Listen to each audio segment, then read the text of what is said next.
একটা পার্টনার পেয়েছি। আর আমার সবচেয়ে মজার ব্যাপার হচ্ছে দিশামণির আম্মু হচ্ছে আমার আপন বোনের মতো। তো আপু আমার এনে রোস্ট করছিলেন নিয়ে। আপু হচ্ছে মানে আমার তো আপন বড় বোন নাই, তো দিশার আম্মু হচ্ছে আমার একটা বলা যায় সে আমার আপন বড় বোনের মতো। তো দিশার আম্মু আমার বলতেছে যে আমার ভাই আমার ভুইলা গেছে, আমার ভাই এখন আমার শুরু করে না।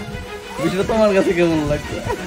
না, আমার কাছে খুবই খারাপ লাগছে, বিকজ তোমার আপন ভাইয়ের মতো দেখি যেহেতু, তো আমার মনে হয় যে তাদের শ্যুট করা উচিত। কিন্তু আমি জিনিসটা না ওভাবে বলি না, আমি জাস্ট বলছি কোনো ওয়াইফে চাই না যে তার হাজব্যান্ড অন্য মানুষের শ্যুট করুক।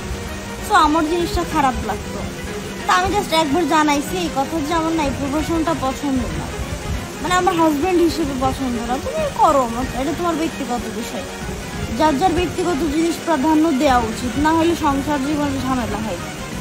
তো ও বললো যে যেহেতু আমার ওয়াইফ পছন্দ করে না, সেক্ষেত্রে আমি কেন এটা করবো।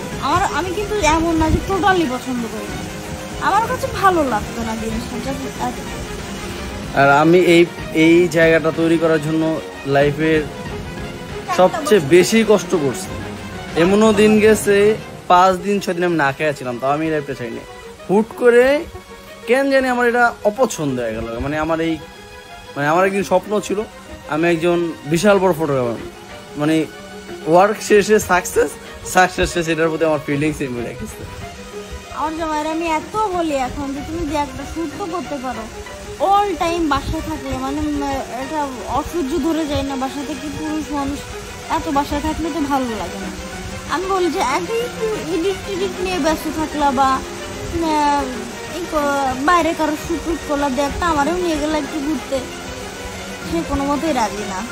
আমরা সারাদিন হয় কার্টুন দেখবো, না গল্প করবো, না একটা সুন্দর সুন্দর রেসিপি বানাবো, রান্না করবো, খাবো, সে আমার প্রত্যেকটা জিনিস হেল্প করবে, আমরা ঘুরতে যাবো, মানে এইভাবে আমাদের সময়টা সুন্দর মতো কেটে যাবে। তো আমি এতটুকু জিনিস রিয়েলাইজ করছি যে বিবাহিত জীবনের মতো শান্তিময় জীবন, যদি জীবন সঙ্গী উত্তম হয়, বিবাহিত জীবনের মতো শান্তিময় জীবন দুনিয়াতে কিছু হয় না। আর আমার মনে করেন যে জিনিসটা হচ্ছে আমার শখটা আমি কিন্তু মেরে ফেলাইনি। আমার ফটোগ্রাফি অনেক পছন্দের, কিন্তু প্রফেশনাল হিসেবে না, এখন হচ্ছে পার্সোনাল হিসেবে। This my model. আমি এখনো কন্টিনিউ করি ফটোগ্রাফিটা, আমার এটা একটা পছন্দ। আমি ছোটবেলা থেকে ছবি তুলতে অনেক পছন্দ করতাম, কিন্তু একটা সময় হচ্ছে আমার লাইফে আমি অনেক ওয়ার্ক করছি, আমার ফ্যামিলি অত রিচ না, আমি পুর পিপল।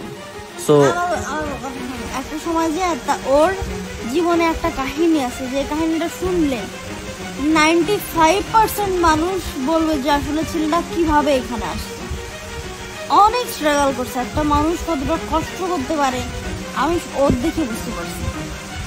এখন এই স্টোরিটা আমি একদিন শেয়ার করবো, প্লাস আমাদের লাভ স্টোরিটা একদিন আমাদের ইউটিউবে একটা চ্যানেল আছে, সেই চ্যানেলে, হ্যাঁ মেঘ বর্ষার একটা চ্যানেল আছে, সেইখানে এই স্টোরিগুলো শেয়ার করবো, সো আপনারা দেখবেন। আজকের মতো ভিডিও এখানে, টাটা, অন্য কোনো কথা হবে। পাশে থাকলে পাশে পাবেন।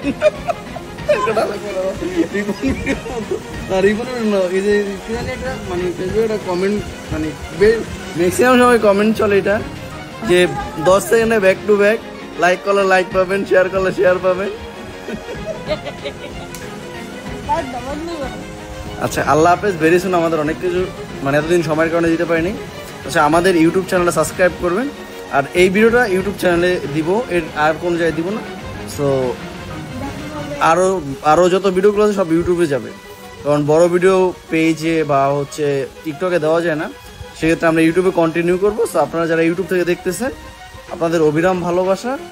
আর যদি কোনো ক্লিপ যদি কোনো আইডিতে যায়, সেক্ষেত্রে আপনারা ফুল ভিডিও দেখার জন্য মেঘ বর্ষা ইউটিউব চ্যানেল চলে যাবেন।